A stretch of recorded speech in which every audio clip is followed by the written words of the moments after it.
Welcome to the CPM Customer Success podcast, where we help Office of Finance leaders find an exact solution to enhance their corporate performance without spending nights and weekends in the office. Hi, I'm your host, Andy Smetana from Nova Advisory. Nova Advisory is a 100% OneStream professional services diamond implementation partner. We help OneStream customers and prospective OneStream customers get the most out of their OneStream investment. And speaking of getting the most out of your OneStream investment, we have a special download for you to help you make the best CPM investment decision for your organization. So check that out now at Nova Advisory's website, novaadvisory.com/podcast. Download our free CPM Customer Success software evaluation and selection workbook. Each of the criteria is described in more detail of an episode of CPM Customer Success.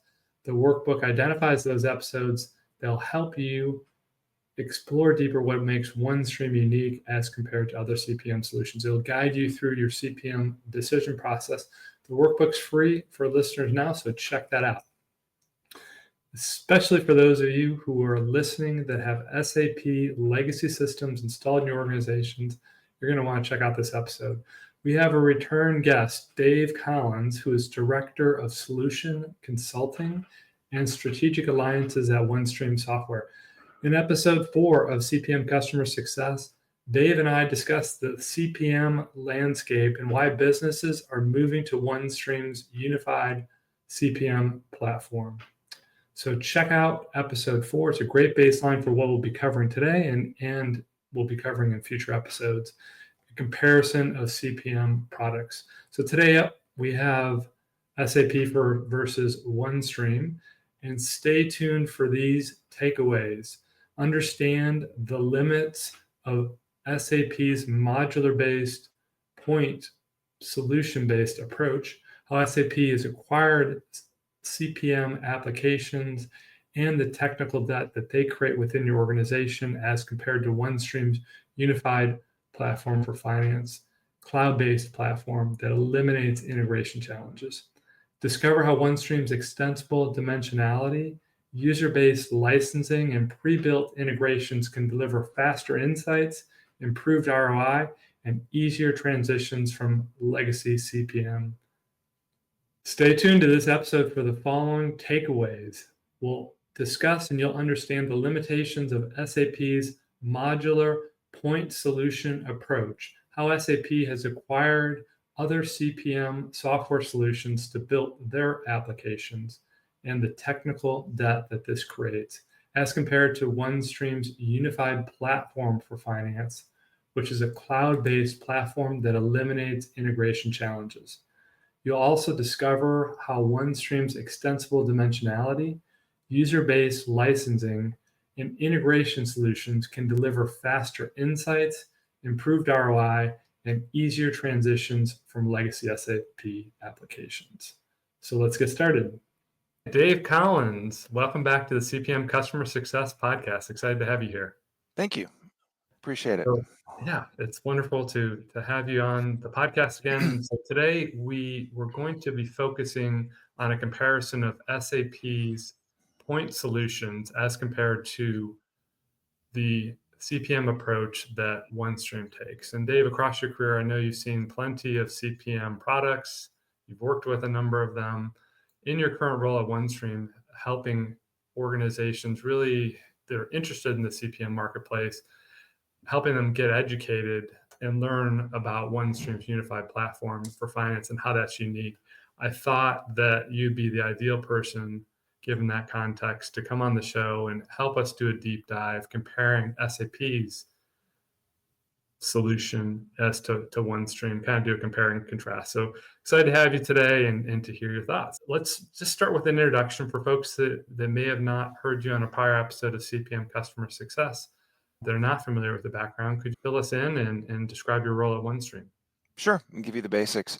So long ago, when I started doing this thing that eventually became performance management, I worked for a company called ComShare. It was a time-sharing service that had some analytics software and some close consolidation, planning, budgeting, forecasting software.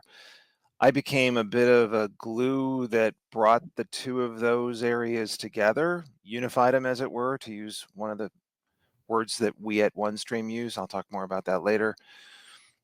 I then learned about Arbor and Essbase, which was more of an analytic tool. My background actually is statistics operations research. We'd call that data science today. I learned about the business side of it as I was trying to stitch together the actuals consolidation side, the planning, budgeting, forecasting side at ComShare. And then in a brief consulting career before I joined Hyperion as a pre-sales consultant, solutions consultant, and then a domain lead for analytics, was there for the Oracle acquisition in 2007, which will become important for the SAP discussion as well, because SAP actually acquired a series of related software companies in the 07 timeframe after Oracle made that first acquisition. I stayed in the Oracle world for a good 3.5 years at Oracle itself. Then I went off into consulting for 10 years and came back to OneStream now 4.5. It'll be 5 years ago in June of next year. My role is to support you, the partners. And one of the big things that I do and has gained a lot of traction is a session that we refer to as vendor comparisons. We try not to be competitive. We try to be more educational. At the end of the day, all of the products that are out there are good products, are being used by customers successfully. Our approach is different than that of the legacy performance management solutions, which is what we'll talk about with SAP as the context today. Yeah, and so let's get into it. I think it's important to understand that background and history. I think in the research leading up to this episode, I don't have an SAP background per se. I hadn't realized how many different products SAP has built up over the time. So I definitely want to touch on that and come back to that. But maybe let's start with the more basics. It's been a major player in the CPM marketplace for years. You just touched on it's been assembling their product since '07. And I consider them maybe what you call the CPM 1.0 crowd, to use your vernacular. I recall that back on episode 4 when we talked about the CPM marketplace and the landscape. But yeah, could you describe SAP's kind of historic role and strategy in this? Yeah, so back in 2007, as I mentioned, I think it was February, Oracle announced it was buying Hyperion, wanted to get into the performance management world. And I say performance management, at the time, Hyperion called it business performance management. Gartner called it corporate performance management. Oracle, of course, wanting to be different, called it enterprise performance management. Eventually, SAP bought Business Objects and a series of other products. OutlookSoft was one. Armstrong Lang Group, where I worked way back in the day with some ex-ComShare folks, they have a strategic relationship with BlackLine. So their first foray into performance management, they, like Oracle, called it enterprise performance management. And it really was a modular, acquired set of solutions without a lot of integration. So that the ability to unify that stuff together invariably became what we now refer to as technical debt. I refer to it as extra work, where I'd build out a data mart or a data warehouse or a combination therein to try and bring all that stuff together, or to bring the underlying data together and then push it to each of these modules. So in the '07 timeframe, like Oracle, like eventually IBM did as well through its acquisition of Cognos, they started amassing companies to bring together what they now refer to as a platform. It's really a set of solutions that are modular in nature, that aren't really integrated. That work falls on either the partner doing the implementation or the customer. And again, can be done. However, we now know through various studies that CFOs, CIOs are trying to reduce that technical debt. That technical debt is the extra work to make all of it connect with each other. Yeah, and so I think that really creates limitations, and I think you called it extra work. Yeah, Like, thinking of it simply. yeah, it's a simple way. What's technical debt? It's extra work, and obviously that hits it in the heart of the matter.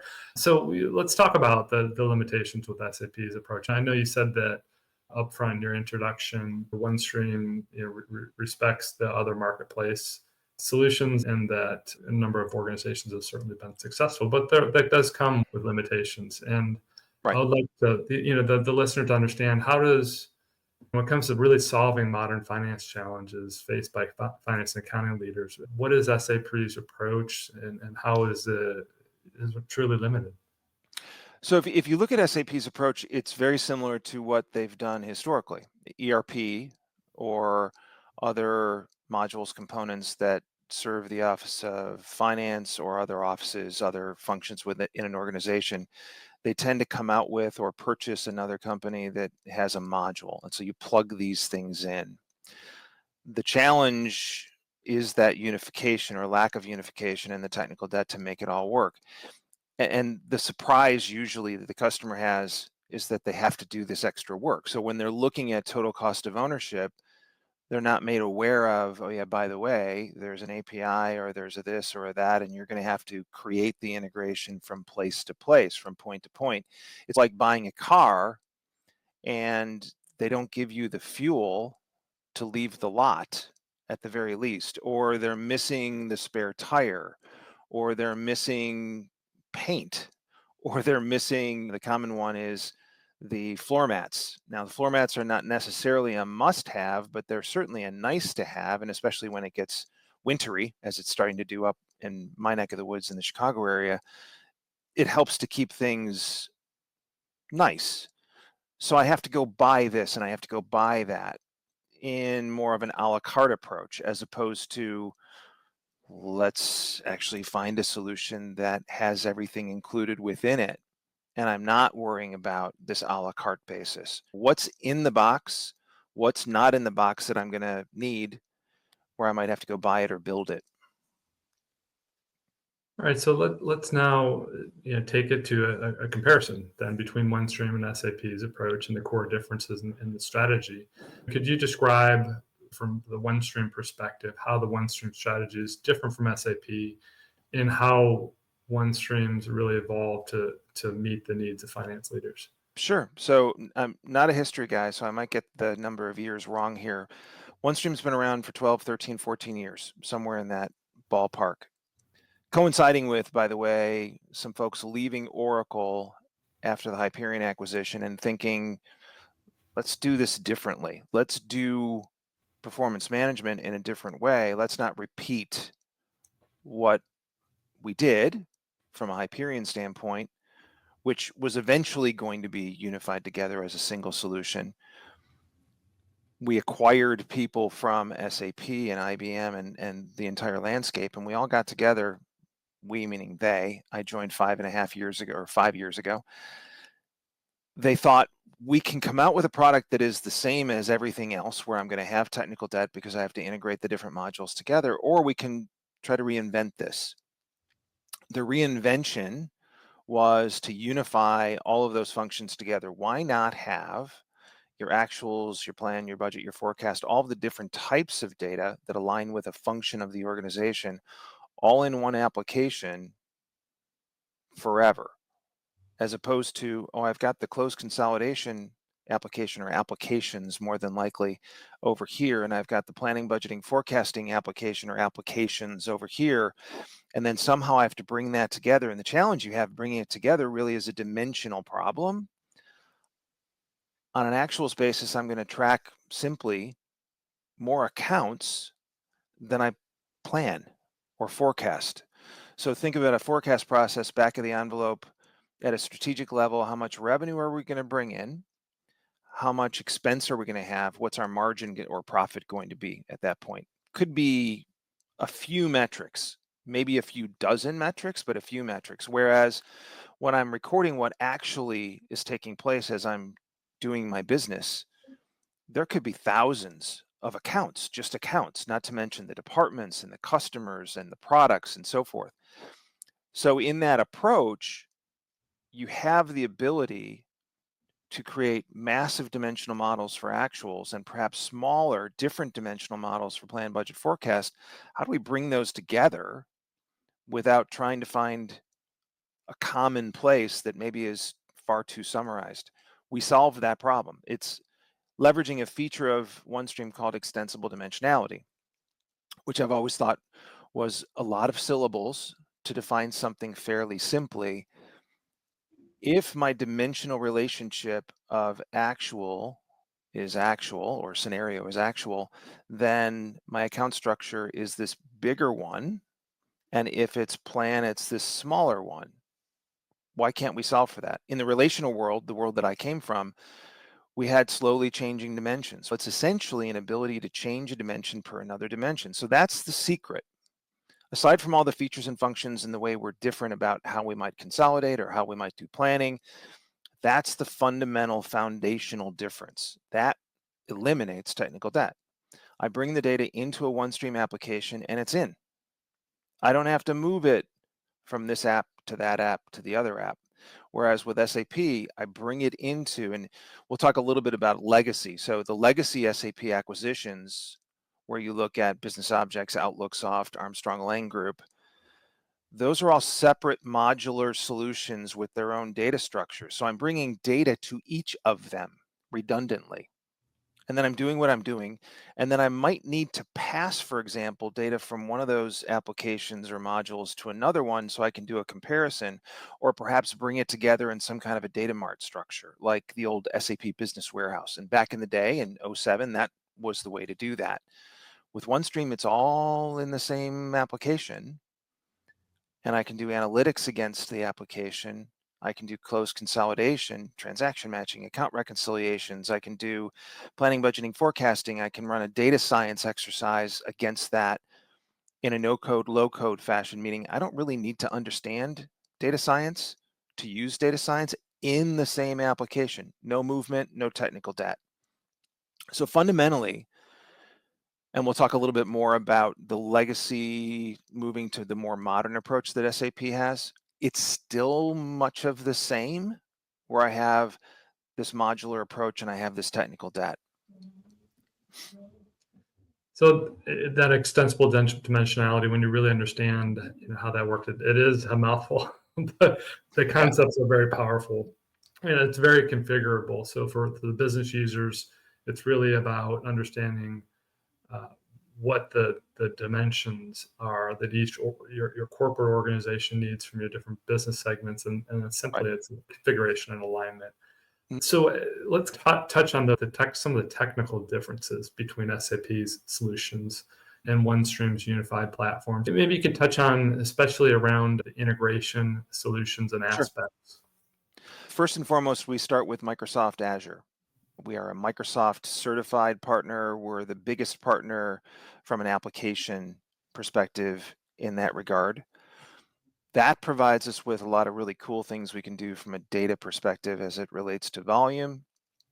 I can do relational stuff and dimensional stuff and columnar stuff. And for those that are listening, you don't need to understand or know what any of those terms mean, because we handle all of that, right? We use the right data store type for whatever it is you're trying to accomplish. So for something like transaction matching and account reconciliations, where I have to have tens of millions, maybe now hundreds of millions of records coming in so that I can do a match process, I'll use one style. Whereas when I want to look at this product versus that product in this market versus that market for this type of customer versus that type of customer, I might have a dimensional model, a cube, if you will. So we handle all of that. We don't have to worry about the users understanding any of that. The way we've approached it through that unification is really settling in on Microsoft Azure. Whereas if you look at the SAP world, you've got group reporting, which is the product that they use to do close consolidation. It means that I have to bring data into group reporting by way of one of its functions. And what if I have multiple ledger systems, multiple ERPs? Most organizations of a certain size have multiple. We have a customer down south that does a lot with parcels, as it were. I think you can get the hint there. They have, at last time I talked to anybody about it, more than 80 ERP systems. And they might be all SAP, but I still have to bring all that together into one SAP instance. Now, back prior to that, the acquisitions they made, there was a product called BPC, which actually, ironically, allowed them to unify much, but on a summary basis together in one structure. But they're deprecating that because they wanted to move everything toward SAP from a S/4HANA perspective. S/4HANA is their ERP solution. Now, the interesting thing about that is that having group reporting sit on top of S/4HANA, the Gartner Magic Quadrant for closed consolidation doesn't include SAP, nor does it include Workday, because both of those vendors have decided that doing closed consolidation will be done in the ERP, in the ledger itself. Challenge with that, as most big four, little four consulting firms, global advisors would tell you, is that it doesn't give me the flexibility to model my business in different ways. What if next year we want to organize our workforce, say our sales force, this way? What if we want to organize our distribution network for our products that way? You don't have the ability to do that in the ERP. The ERP is about the reality of today. I'm not going to have the ability to create alternative ways of looking at that data. That was one of the reasons why consolidation and the analytic capability within consolidation was so important to organizations. It wasn't just about how I'm transacting business. It's about how I might creatively solve for challenges that I'm running into in the business. And I know, and just to touch back on that integration question, I know within the last actually several years now, OneStream has built integration technology to pull the data out of the SAP ERPs and Yes, various versions of those ERPs that an organization might have. Can you just touch on and describe for users sure. A bit more what that detail on is? that. Yeah, please. So when you do integration to anything, SAP or really anything out there, you've got a couple of different approaches, or I'll say a few. I can bring data in from a file basis, could be delimited. I could bring in data from direct query against a data structure of some sort. I can bring data in through an API. Forever, we have leveraged third-party middleware to connect to SAP.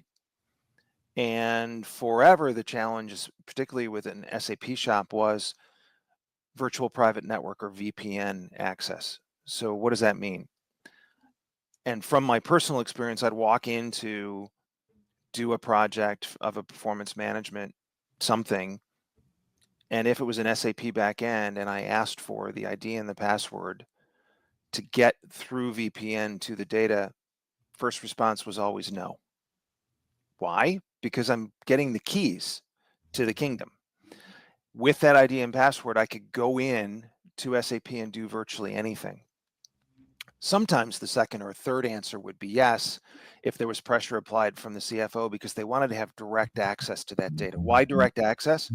Because OneStream and other products would allow you to drill through to and land in that transaction system so you could see more detail if need be. So that's a use case that's very useful, ironically enough. We moved a few years ago to something called Smart Integration Connector, which leverages a part of Microsoft Azure called Azure Relay. And I'm old enough to remember soup cans with a string. It's like soup cans with a string. I don't know what the other soup can looks like. I don't need to have a key to the other soup can. I just talk in the soup can and the vibration goes across the string. And if you were on the other end of it, Andy, you would hear me magically. What Azure Relay does is allow the IT shop to configure the access to the backend SAP without an ID and a password. So it's unlocked without having the key. It's more of a configuration basis. And I don't understand it in an immense amount of detail, but I can tell you that once we introduced that a few years ago, being a lot of the indirect access shops that we had for SAP started becoming direct access because we got over the pain and the heartache of VPN. So what we're doing is connecting using something called the SAP connector, not all that fancy a term, that's leveraging certified API technology, certified middleware for SAP, certified by SAP, for us to connect directly to those modules and bring that data in and provide the ability to drill back through to it if we need to. The other thing that's happened in the last year is we became an SAP partner from a technical perspective, not from a performance management perspective. I don't see that happening because we compare and compete with each other. But now that we're a partner from a technical standpoint, our development team can reach out to SAP resources and collaborate on the best ways of doing things. And so we're now in limited availability with a new form of that connector, which is no code, low code approach to connecting to those SAP modules behind the scenes. Whereas before we could connect directly, we could connect by way of VPN, or now without VPN, but I would need to know a little bit more about the data model underlying. We're moving now toward, I don't need to know about the data model underlying. I don't have to have a technical degree in SAP in order to be successful. Okay, so if I boiled all that down for a finance or accounting leader that's maybe not into the details on the technical or IT side, OneStream's made integration to SAP easy and in alignment with IT policies. And two, you can successfully get the data out regardless of the type of information that's in an ERP.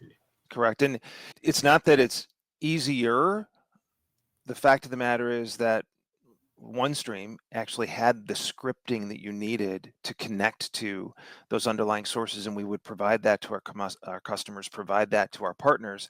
And so it was a day, 2 days from start to finish of making sure that the integration was stood up. But now you're talking about minutes to a few hours to ensure that integration is stood up and working properly. All right, next, I'd like to shift us to talking about better outcomes for the business. Investment in a OneStream or any CPM application or platform is really to achieve some business outcome. So could you, beyond the technology, talk about OneStream's ability to deliver the business outcomes, whether that's faster insights, improved ROI, and compare and contrast that to SAP solutions? Sure. So there are two sides of it. One, from a technical perspective, we can work faster because of the way we've architected the underlying data platform. Two, and I think more in line with the question from a business outcome perspective, the way we license the product is user-based, not close consolidation, planning, budgeting, forecasting, analytics, transaction matching, account reconciliation. So if you look at those last two, transaction matching, account reconciliations, we include that by way of a solution in our marketplace that can be downloaded and plugged into the application, the OneStream application, unifying it into the close consolidation process. So when I load those transactions in, I'm just loading them in once, and then I'm doing the matching process, moving on to account reconciliations, and then the close process on a monthly basis occurs, all from the same data coming from those transactions that came in. With SAP, they don't have that solution. So you engage with or are sold by an SAP rep, Blackline, which can be quite expensive. So there's an extra cost associated with it. And then you're going to have the technical debt associated with it as well, because again, it's a separate thing. And I'm going to have data movement going back and forth between the modules that actually need that data. So the core business function through that unification is we're reducing the amount of cost and complexity for the business user. So you're not waiting for stuff to move around. You're not worried about relationships with multiple vendors. You're not having to do anything but what your job happens to be. You're fulfilling the functional need of the organization with this OneStream license. Now, the only exception to that is if we're doing a data science exercise, or if we're doing tens of or hundreds of thousands of transactions or tens of millions of transactions, that data volume may necessitate a higher platform related price because we have a one price fits most. And now, as we've introduced some additional functionality, not at a user level, but at a deployment level, the box is a bit bigger. We charge for a bigger box. Okay. And so beyond what you described there, maybe you could talk about some of the common pitfalls. If you're an SAP historic organization that's relied on SAP solutions to date, What kind of pitfalls might they find, or finance leaders might find, when they encounter how they deal with kind of that legacy SAP? And how can those legacy issues really slow down the transformation efforts that they're looking to achieve? So the legacy solutions are all have a timer on them. And for BPC, which I mentioned earlier, BPC has 4 different varieties, and there are 4 different dates for when the lights are turned off, sunset, if you will, from a software perspective. So the complication is one of pressure on the customer to move to something new in the SAP world. That becomes an opportunity for a lot of our partners like you all to introduce additional technologies. And we have partners that do all of these technologies. And so they can come in and talk about all of them, most of them. The challenge that the business has is they don't really understand necessarily the nuance from a technical perspective between the different solutions. They just know that they have a job to do. At the end of the day, if there's pressure being imposed upon that business user to move to something else, they may know that they need to move, but they may be willing to take the risk of staying where they're at for some period of time. What that's going to do oftentimes is slow down any level of transformation effort to move into a more modern age, a digital age, where I can take advantage of something like artificial intelligence or machine learning. Most of the organizations, SAP particularly, has another module to deal with artificial intelligence, machine learning, the data science sorts of things, and they're not available for the legacy solutions. So that's a huge challenge for them. They can't be as nimble, they can't be as efficient. We have a very large retail organization, for example, that has SAP as an ERP. They actually moved away from Oracle to that SAP footprint. They are not using SAP from a performance management standpoint because they saw more value in OneStream. And when they wanted to move from a 7-week forecast cycle to something that would give them a month-long forecast cycle, because that's what their advisors were telling them would be the thing to do, they tried that modular approach.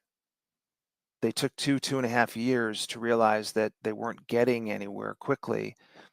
They called us back up. We had spoken with them about our capabilities in that regard, called us back up.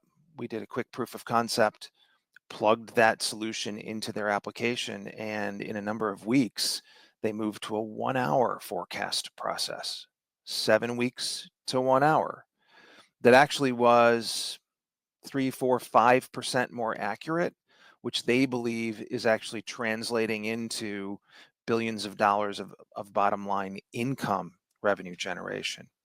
So transforming into that digital age means you need to be in a more modern platform-based approach, and OneStream has that today. So a lot of organizations that are looking to move from a legacy solution like SAP will certainly look at SAP's EPM solution, or solutions, I should say. And again, it works. They have customers that are doing it. The challenges typically are going to be that technical debt that comes into play for virtually everything that they do, particularly when you get into some of the things that our customers have been taking advantage of over the last couple of years, like leveraging data science, leveraging that data to come up with a more accurate, more efficient forecast process. And so we see many organizations transitioning from SAP to OneStream as well. You touched on a few examples in that response, but maybe you could touch on some others and walk us through what's a typical approach a company that may be looking to make a transition to OneStream. What would drive that decision, and how would they use OneStream to just address some of the challenges you mentioned? Sure, speed of change and the necessity to change without the ability to negotiate better terms for that change. A very large organization might tell SAP, we're going to take our time at this, stop pushing us, and they would win that argument. A medium-sized, a small organization will not have that luxury. The first thing is going to be the pressure, the necessity of moving to another solution quickly. In all cases, that's a rebuild. It's not a migration. It's not a lift and shift per se. Not that I would ever suggest doing a lift and shift. With OneStream, we actually are in the midst of a controlled release of a new approach to developing the performance management application. Think of it as a phase one, which an SAP customer might look at that and say, that's good enough for right now. It gets me off of SAP. It gets me into a more modern approach that I can leverage in those subsequent phases, and I can turn the lights off of that performance management solution, that legacy solution from SAP, and not really lose anything. In fact, I'm going to gain in the process. Our approach to selling is actually one that's much more referential. Our customers and our retention rate for customers is around 98%. Our customers tend to be quite pleased with how we approach them and how we approach their success. That's not to say that we're perfect or anyone is perfect. We're not, they're not, nobody is, but it's how you deal with a situation and solve for a problem that really, I think, is the test of a person and an organization. And so our customers are more than willing to speak with our prospective customers and share their experience. That's been, in my experience, a very difficult thing to do. When I was with Oracle, when I was doing SAP work or IBM work, actually getting those organizations to provide 3 to 5 references was somewhat challenging. We actually have a book that has thousands of contact names, numbers, email addresses that our prospective customers can reach out to and have a conversation without us being in the room, figuratively. And we'll curate a reference list for them too, based upon what we know of and understand of their situation, so that we can align them with customers that are just like them that they may not find on their own. But I think that any pitfalls that might be perceived of transitioning from one vendor to another, and that's really a big thing. We're an SAP shop, we're always going to be an SAP shop, is usually something that is said by IT. The business side will say, I'm really looking for the right solution or the best solution the majority of the time, and they're willing to entertain something like a OneStream, which is not spelled SAP, by speaking with the customers that are actually using the product. Yeah, and just to touch on a customer success story that I recently was chatting with our delivery teams, and we have a customer that you've touched on a few examples of very large organizations. This organization is sub 1 billion, and they're an SAP legacy, ERP organization. They have been struggling for years with SAP's analytic cloud solution.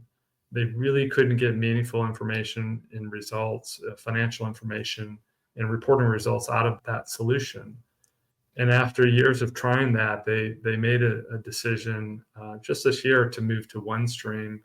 And within the duration of this project, which is the second half of this year, we've already successfully got them up on OneStream. They've identified reporting issues with the legacy reports and data they had from their SAP Analytic Cloud, and they basically chucked those reports and they're full steam on OneStream now. So just a huge success story. Hopefully we'll have them on a future podcast or at Splash. At Splash, yeah, I'd say let's make that a case study at Splash. The customers love hearing what other customers are doing, because the flexibility of our platform-based approach allows me to extend and expand use. And so I may go to a session like one that for this customer that you're speaking about and learn something that I can do that maybe I wasn't aware of. Absolutely. So let's talk a bit about an industry approach, or really how OneStream best addresses migrations from SAP to OneStream. Are there any particular kind of scenarios where OneStream really impacts that transition and really stands out?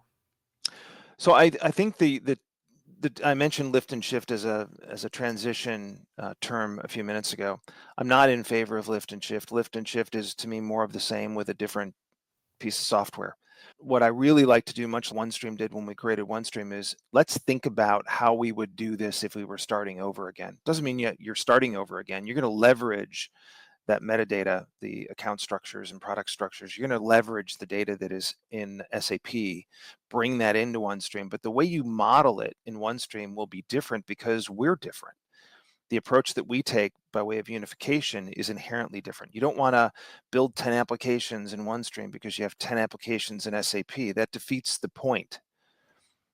Our approach is to provide tremendous value through that unification and then bringing AI into it and then being extensible, plugging in account reconciliations, transaction matching, plugging in a machine learning solution that does your lights out forecast process, or what one very large retailer calls touchless forecasting. You don't want to miss out on the value in that transition by simply lifting and shifting over. And great partners like you all have been there and done that, where the story that you gave a few minutes ago, no doubt, was a transition from, as you said, an SAP something into OneStream. You did it in a particular form and fashion, and you can leverage that same capability for the next one and the next one after that, and leverage the tools that we're providing then as well, like Smart Integration Connector, like SAP Connector, to get to the data that's behind the scenes, or perhaps some additional metadata. You may find that when you move from an SAP solution, legacy or otherwise, to OneStream, I can deal with more detail, and I can offload some of the things I was doing in SAC, the analytics cloud that is typically used for analytics and planning, budgeting, forecasting. Although apparently things haven't been going very well from a consolidation sales perspective, and that side of SAP has decided that they're going to create a consolidation tool too. So now there's some inner strife within SAP, or perhaps SAP themselves trying to figure out, should we do consolidation over here in SAC versus doing consolidation over here with group reporting on top of SAP S/4HANA? We're starting to see this in some of the competes where SAC is now being used for consolidation. Can do it, but there's a lot you have to build to make that happen. Whereas our platform actually has a lot of the things built in that you have to build in other solutions. So again, technical debt, or at least time and materials that need to be incurred so that you can get to where you thought you were going to be by buying the thing, the application that was shown to you. You just didn't understand that there was a lot of build that took place before you could get to that point. All right, as we wrap things up, and I always like to kind of part with guidance or advice you might have. So, if you put yourself in the shoes of a finance or accounting leader that's evaluating CPM solutions, any kind of advice you'd have for those that are looking, at a legacy organization using SAP? Sure. So first thing is find a partner, not OneStream. Find a partner like Nova. Talk through the experience that the partner has had with the software and the transitions that take place. Because the reality of a OneStream representative speaking with the customer, there's some baggage with any software company telling you, yes, this is great, this can happen. That's one of the reasons why we have our approach to references. We're here to facilitate the sale. We're not here to sell. So what do I mean by that? We want the customer to be wowed by what can be done with OneStream. We feel that the technology is there. We feel that the commitment to excellence and customer success is there. And we do that in a number of ways. The references, we do that by way of having great partners like you all.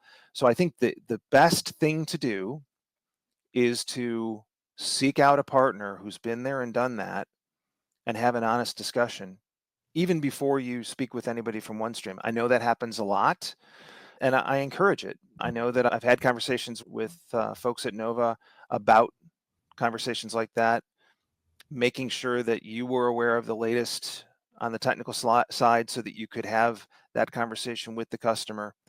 And we're really an open book. We're going to provide the finance leaders and those in support of the finance leaders with whatever they need to be comfortable to make the decision, because again, we're facilitating the sales process. We're not trying to be an overbearing, like a used car sales approach. Buy this now, price is going to go up next week. That's not the way we do business. We're looking to partner with our customers as much as we partner with our partners. I think that's a perfect place to wrap up, Dave. So I appreciate your time as always, and it's been a pleasure. I've really learned a lot about the differences between OneStream and SAP's approach. Thanks so much Excellent. for having us. You're welcome. Thank you.